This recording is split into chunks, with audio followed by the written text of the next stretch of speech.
What up, peeps? Your friendly neighborhood Monomachos here, speaking to you on a very brisk, overcast, cloudy, and very cold, wintry day in February, mid-February, the Ides of February.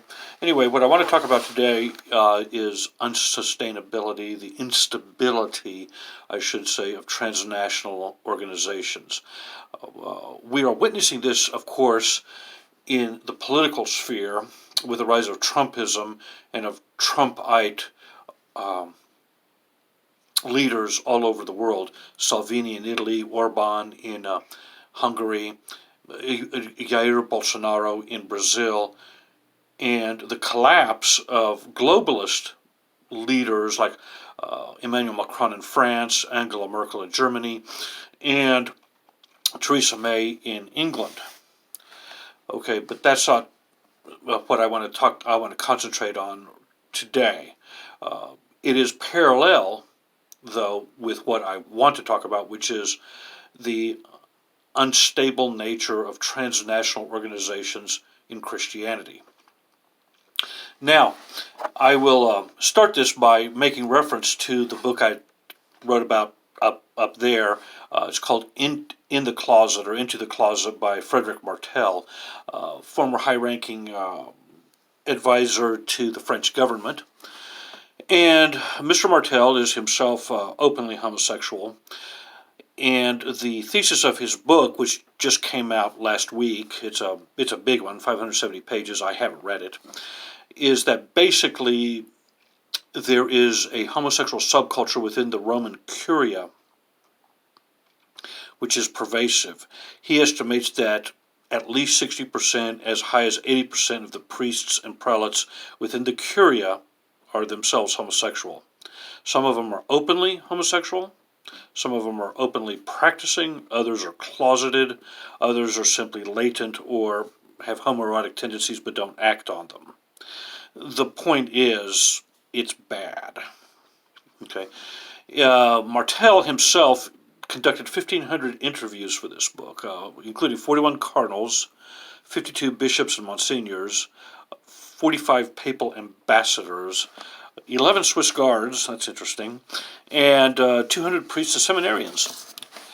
So he didn't just make these numbers up, and himself being a homosexual, I guess we could take him at his word. He wasn't approaching this from a gay bashing sort of angle. I will not use the word homophobic. It's a neologism that really doesn't mean anything. Okay, so anyway, the Curia.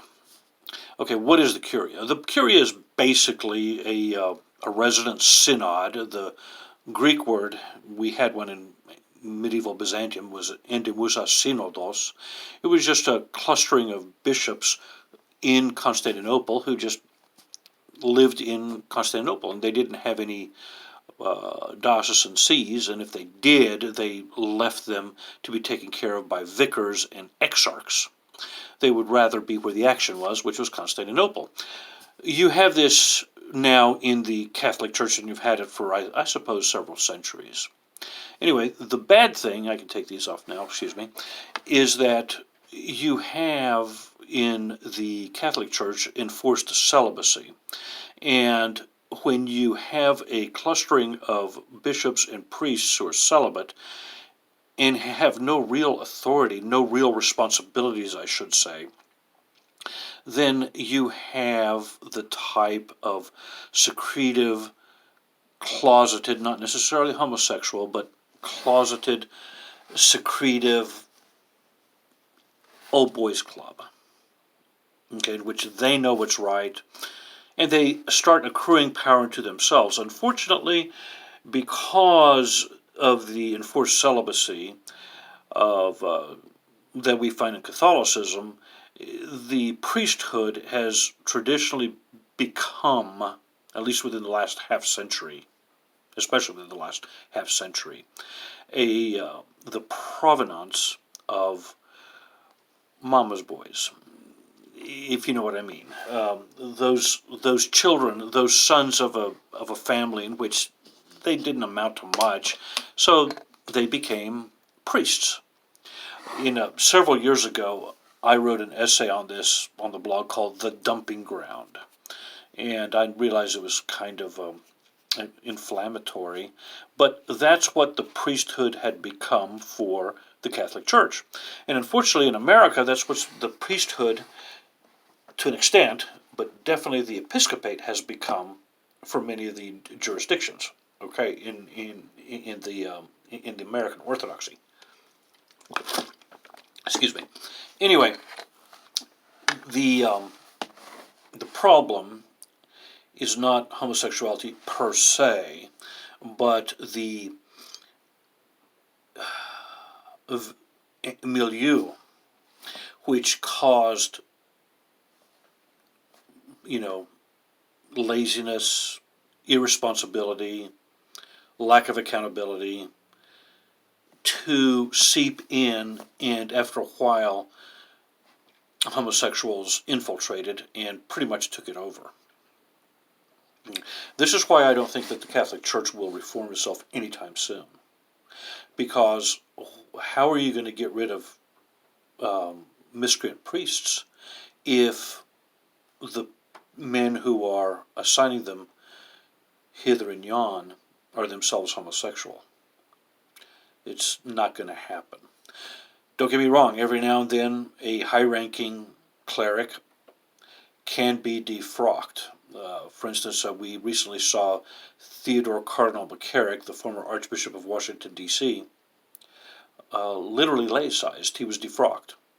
But he was too hot to handle. He was thrown under the bus.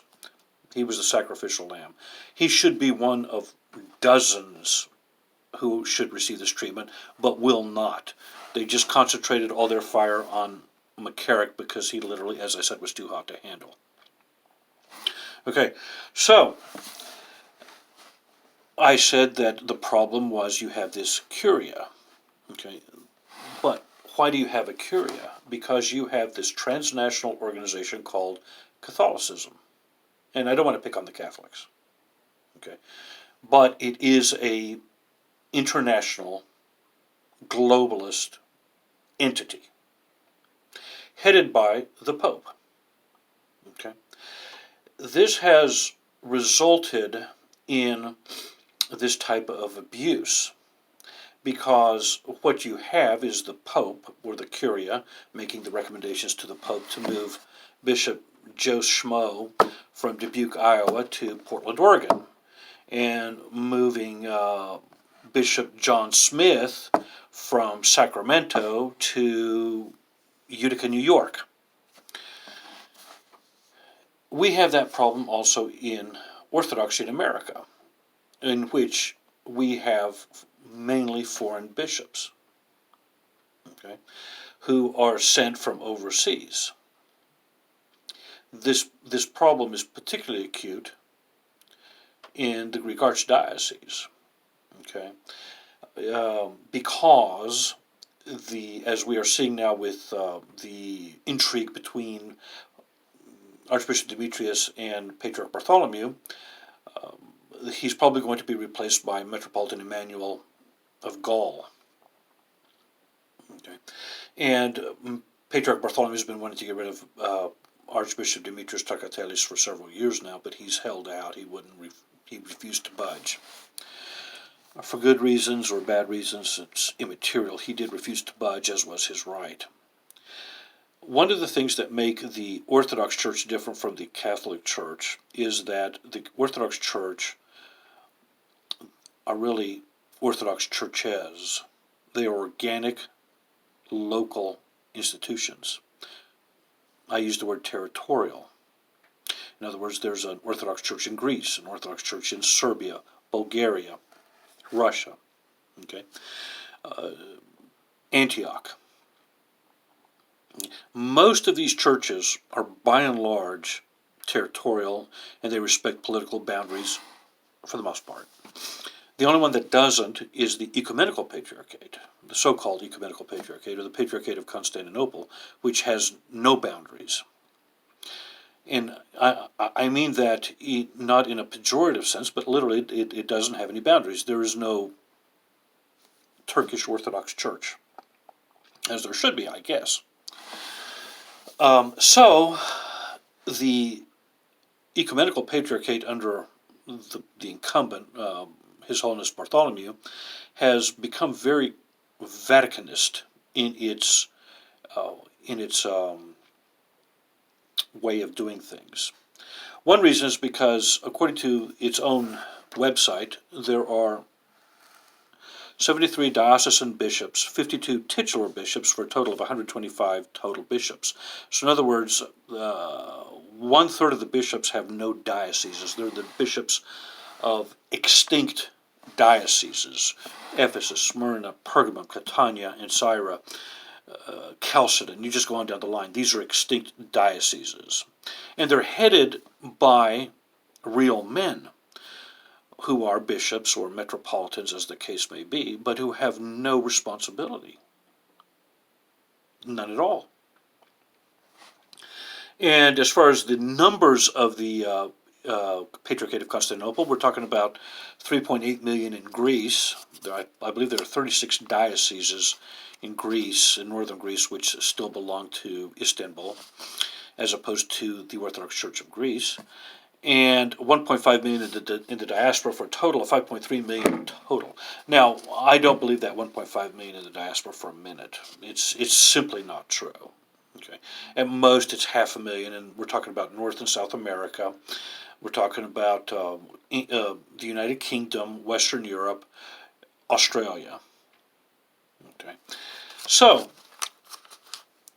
the same type of problem that crept up in the Vatican with a curia of unresponsive and irresponsible prelates and priests, you have exclusively, almost, in the Patriarchate of Constantinople, the Phanar, which is our curia.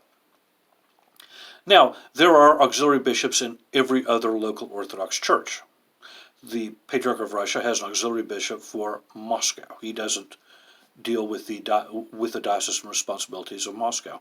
Same thing with the Archbishop of Athens. I'm sure the Archbishop of Pech, the Patriarch of Serbia, has a few auxiliary bishops himself. The auxiliary bishops are not bad in and of themselves.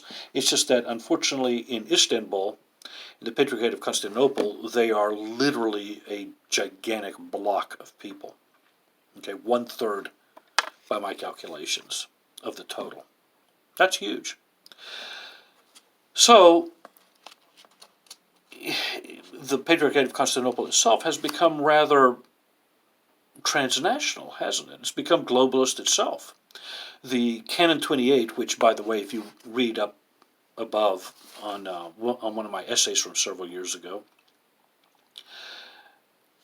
Canon 28 was excised from the Acta of the Fourth Council of Chalcedon. It was just thrown out.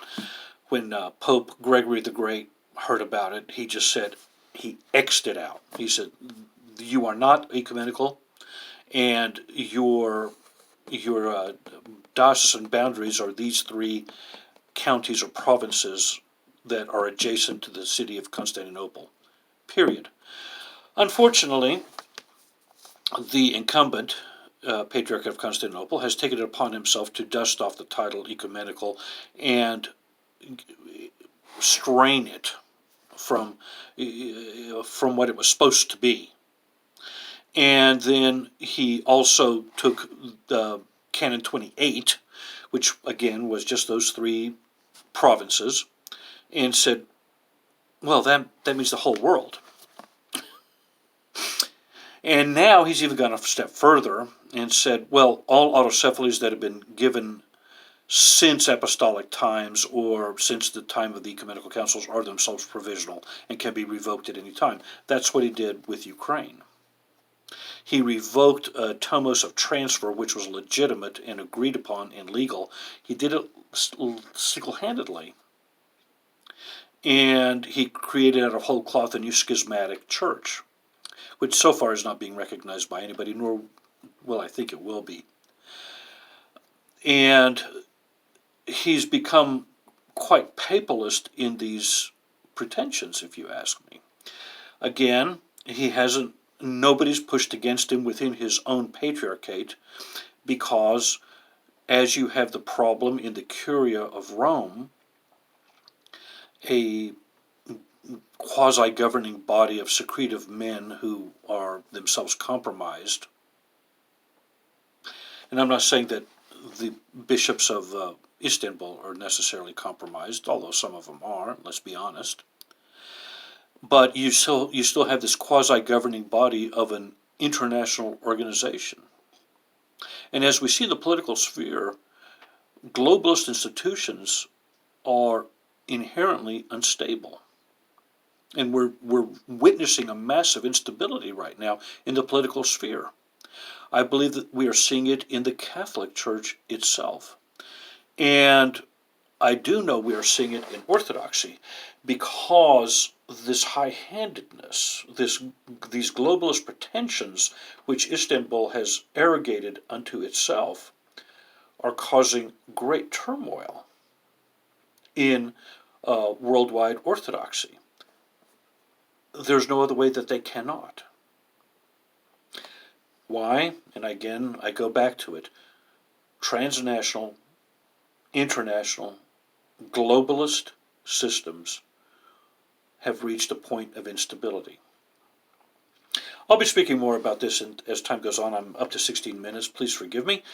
In the meantime, let's try to love one another. Pax vobiscum. Adios.